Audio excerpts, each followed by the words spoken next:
بسم اللہ الرحمن الرحیم۔ اسلامک انفارمیشن چینل کے سب بہن بھائیوں کو السلام علیکم ورحمۃ اللہ وبرکاتہ۔ اسلامی تاریخ کی معزز خواتین کے حوالے سے ایک اور ویڈیو لے کر آپ دوستوں کی خدمت میں حاضر ہیں۔ آج کی ویڈیو میں حضرت ابن ابی حسمہ رحمہ اللہ علیہ کے بارے میں بات کی جائے گی۔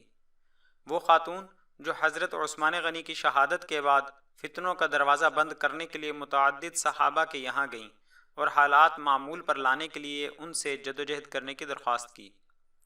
ویڈیو میں آگے بڑھنے سے پہلے آپ دوستوں سے گزارش ہے کہ اسلامی معلومات کے لیے ہمارے چینل کو ضرور سبسکرائب کریں اور آنے والی ویڈیو سے باخبر رہنے کے لیے بیل آئیکن پریس کریں۔ شکریہ۔ عمر تو بہت اونچا آدمی تھا، بحیثیت انسان اور بحیثیت امیر المؤمنین کے تیرا مرتبہ بہت بلند تھا۔ جو بہترین کارنامے تو نے انجام دیے وہ تاریخ کے صفحات پر ہمیشہ نقش رہیں گے اور آنے والی نسلیں تیرا بہترین الفاظ سے تذکرہ کریں گی۔ تو غریبوں کا ہمدرد اور کمزوروں کا دوست تھا۔ تو وہ تھا جس نے بیواؤں کی حفاظت کی، یتیموں کو مستحق امداد گردانا، اسلام کی بنیادوں کو مضبوط کیا، فتنوں کو دبا دیا اور سنت رسول صلی اللہ علیہ وآلہ وسلم کو زندہ رکھا، اور تمام عیوب و نقائص سے اس طرح دامن بچا کر پاک و صاف دنیا سے رخصت ہوا جس طرح دھونے کے بعد کپڑا میل کچیل سے پاک ہو جاتا ہے۔ عمر، تو نے انسانوں کے حقوق تو پورے کیے ہی تھے، تو نے حیوانوں کی رکھوالی بھی کی۔ تو بڑا بہادر اور میدان جنگ کا عظیم سپاہی تھا۔ تو نے اسلام اور مسلمانوں کی نگہداشت کے حقوق بطریق احسن پورے کیے۔ کفر تیرے سامنے لرز لرز گیا اور شرک نے تیرے حضور گھٹنے ٹیک دیے۔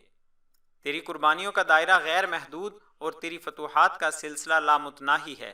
غیر اسلامی طاقتیں تیرے مقابلے میں قدم نہ جما سکیں اور بڑے بڑے غیر مسلم بہادر تیری تلوار کی تاب نہ لا سکے۔ تو نے حق داروں کو پورا پورا حق دلایا اور ظالموں کو قرار واقعی سزائیں دیں۔ تیرے اندر نرمی اور سختی دونوں مناسب مقدار میں جمع ہو گئی تھیں۔ تو وہ مرد دانا تھا کہ نرمی کے استعمال کو بھی خوب جانتا تھا اور سختی کے بھی۔ باطل نے تیرے مقابلے میں منہ کی کھائی اور ستم کرنے والوں کو تو نے ہر مقام پر شکست دی۔ یہ وہ الفاظ ہیں جو ابن ابی حسمہ رحمۃ اللہ علیہ نے حضرت عمر بن خطاب رضی اللہ عنہ کی وفات کے وقت کہے۔ طبری نے اپنی کتاب تاریخ طبری میں ان کے حالات بیان کیے ہیں۔ طبری نے ان کا تذکرہ کرتے ہوئے لکھا، یہ امیر المؤمنین حضرت عمر بن خطاب رضی اللہ عنہ کے زمانے کی خاتون ہیں۔ حضرت عمر رضی اللہ عنہ کی انتہائی مداح تھیں۔ ان کا شمار تابعی عورتوں میں ہوتا ہے۔ انہوں نے متعدد صحابیات سے علم حدیث سیکھنے اور پڑھنے کی سعادت حاصل کی۔ جب انہوں نے مدرجہ بالا الفاظ روتے ہوئے حضرت عمر رضی اللہ عنہ کی میت پر کہے تو کہتے ہیں کہ وہ تمام صحابہ اشکبار ہو گئے تھے جو اس وقت وہاں موجود تھے۔ بقول طبری حضرت علی رضی اللہ عنہ سب سے زیادہ متاثر ہوئے اور ایک خاتون کی زبان سے الفاظ سن کر زارو زار رونے لگے اور کہا، اللہ عمر بن خطاب پر اپنی رحمتوں کی بارش کرے۔ وہ فی الواقعی انہی اوصاف کے حامل تھے۔ ان کے بارے میں اس خاتون نے جو کچھ کہا صحیح کہا۔ ان کی خوبیاں الفاظ میں بیان کرنا آسان نہیں۔ وہ ہر قسم کی نیکیاں سمیٹ کر اپنے ساتھ لے گئے ہیں اور برائیوں سے نجات پا گئے ہیں۔ ابن ابی حسمہ ان کے متعلق کچھ اور بھی کہے گی تو وہ بھی صحیح ہوگا۔ واللہ یہ باتیں انہوں نے تکلیف سے نہیں کہیں بلکہ خود بخود ان کی زبان پر جاری ہو گئی ہیں، کیونکہ حق کی خوبی یہ ہے کہ وہ ہمیشہ یاد رہتا ہے اور از خود زبان سے جاری ہو جاتا ہے۔ عمر جن خوبیوں کے مالک تھے وہ بغیر کسی کے کہنے کے الفاظ کے قالب میں ڈھل گئی ہیں۔ اللہ ابی حسمہ کی بیٹی کو عمر دراز عطا فرمائے، جس نے عمر رضی اللہ عنہ کی صحیح تعریف کی اور چند الفاظ میں ان کا تعارف کرنے کا حق ادا کر دیا۔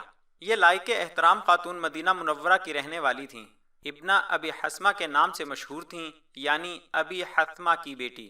ان کا اصل نام کیا تھا یہ معلوم نہیں ہو سکا۔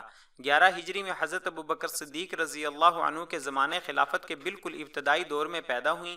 بچپن ہی سے علم کی طرف رغبت تھی۔ ذہانت و فطانت میں اپنے سب ہم عمروں سے بڑھی ہوئی تھیں۔ حضرت عمر رضی اللہ عنہ کی شہادت کے وقت صرف 12-13 سال کی تھیں، مگر نہایت زیرک، تیز، معاملہ فہم اور حاضر جواب تھیں۔ ساتھ ہی فصاحت و بلاغت کی نعمت سے اس قدر بہرہ ور تھیں کہ بعض اہم شخصیتیں اس سلسلے میں ان سے استفادہ کرتیں اور لوگ اپنے مکتوبات کے مضامین درست کرانے کے لیے ان کے پاس آتے۔ بعض بڑی عمر کی خواتین اس نو عمر سے تقریر کرنے کا فن سیکھتیں اور ادب سے ان کے سامنے بیٹھتیں۔ یہ اس زمانے کی بات ہے جب یہ خود بھی حصول حدیث کے لیے مختلف صحابہ رسول کی خدمت میں حاضری دیتی تھیں۔ مدینہ منورہ کی عورتیں اور مرد ان کی قابلیت اور ذہانت سے بہت متاثر تھے۔ جچے تلے مختصر جملے بولتیں اور چند الفاظ میں بڑی بات کہہ دیتیں۔ حضرت عثمان غنی رضی اللہ عنہ کی شہادت ان کے سامنے ہوئی۔ اس سانحہ سے بہت مغموم تھیں۔ وہ اس درجہ فتنے کا دور تھا کہ پورے مدینے پر بلوائیوں کا قبضہ تھا اور نیکی و شرافت کی کوئی قیمت نہ تھی۔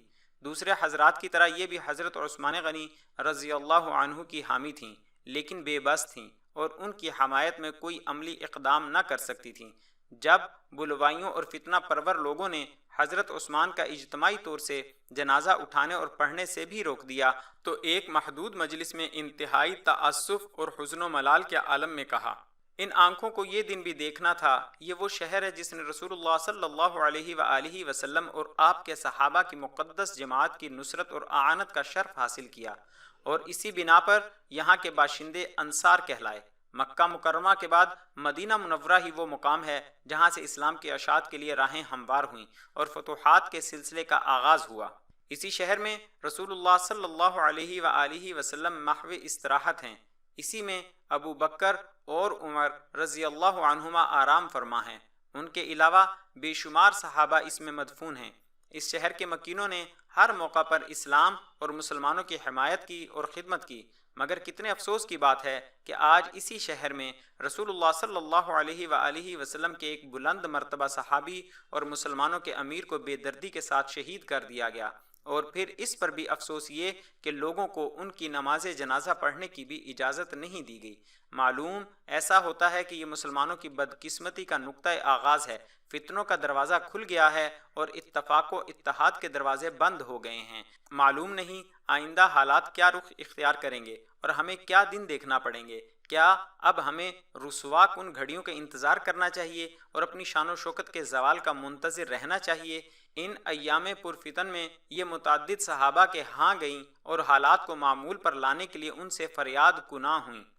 انہی دنوں حضرت علی رضی اللہ عنہ کی خدمت اقدس میں بھی حاضر ہوئیں اور عرض کیا، آپ نبی اکرم صلی اللہ علیہ وآلہ وسلم کے چچا زاد اور آپ صلی اللہ علیہ وآلہ وسلم کے داماد ہیں۔ آپ کو اولین مسلمان ہونے کا شرف حاصل ہے۔ آپ کی رسول اکرم صلی اللہ علیہ وآلہ وسلم نے بہت تعریف فرمائی اور آپ بے شمار فضائل و مناقب کے حامل ہیں۔ اسلام کی خدمت میں آپ کا حصہ بہت زیادہ ہے۔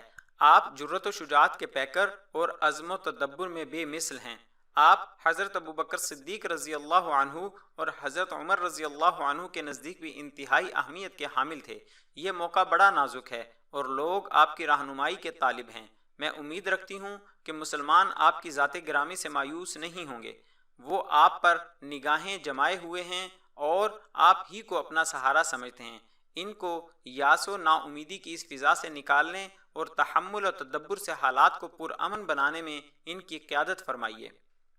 یہ الفاظ ابن ابی حسمہ نے اس دردناک لہجے میں کہے کہ حضرت علی کرم اللہ وجہہ کی آنکھوں میں آنسو آ گئے۔ وہ پہلے ہی واقعات کی رفتار سے مغموم تھے، اب تو ان کے غم میں اور بھی اضافہ ہو گیا اور ایک عورت کے ان مخلصانہ جذبات سے بے ساختہ آبدیدہ ہو گئے۔